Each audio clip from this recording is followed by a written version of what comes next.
Gawa na naman tayo ng panulog na Pilipiniana. Ang Pilipiniana sleeve natin guys ay citron. Meron siyang pang ilalim. Then ito yung kanyang sa labas. Nakat na natin ito guys. Tatayin na lang natin.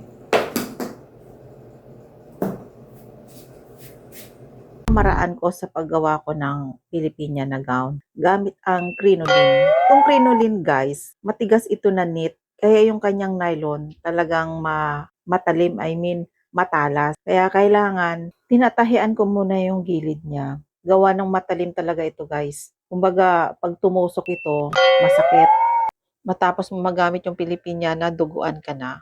Joke lang yun guys. Kailangan natin i-save yung ating susuotin. Kaya ang ginagawa ko, tinatahian ko yung gilid niya, nilalagyan ko siya ng bias. Tapos tinutupi ko. Para pagka sinuot mo na siya, hindi lumabas yung mga matitigas na nylon.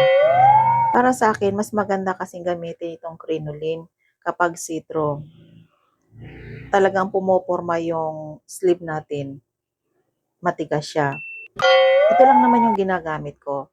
Pero kapag ang ginagawa ko naman, yung sabi natin hindi naman siya citro, yung interfacing na ginagamit ko, yung talagang nadikit siya.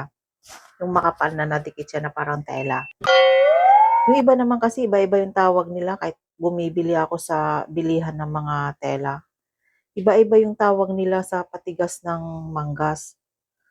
Sa akin naman, kung ano yung mga tinatawag nila, yun na rin yung tawag ko.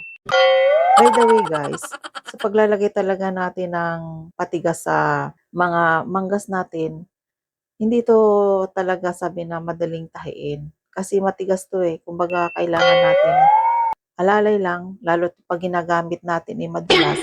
Itong crinoline na to, madulas ito guys. Tapos yung tela ko naman ay citro, madulas din. Kaya alalay lang yung tahi para hindi naman siya, sabi natin lampas-lampasan yung tahi natin. Hindi naman tayo ganoon ka-expert talaga na magpatakbo ng sabi natin ng high speed.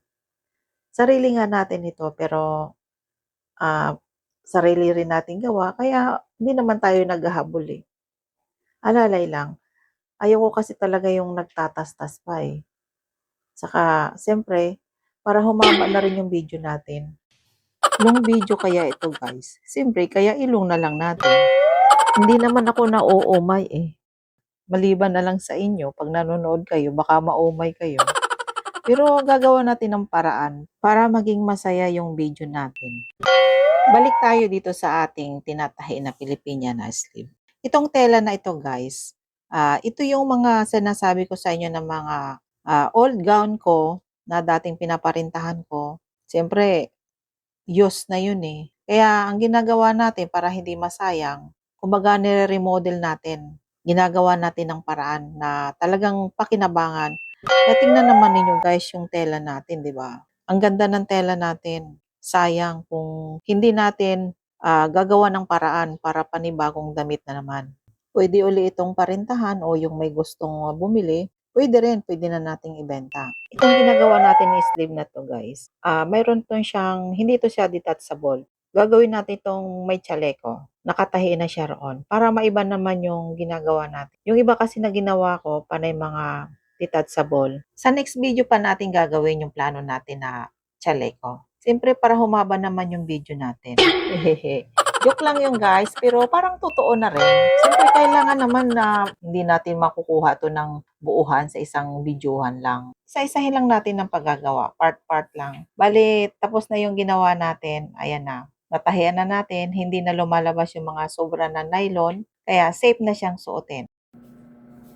Ito na yung ating citro na Filipiniana sleeve. Bali ito, tatahin na lang natin ng tahing kamayan para yung kanyang plated niya ay pare-pareho. Then after nang yon, tatahian natin siya ng bias na cut na tela na bias para maging maganda muna yung kanyang armhole niya. Then saka natin siya i-attach doon sa ating gagawin natin chaleko.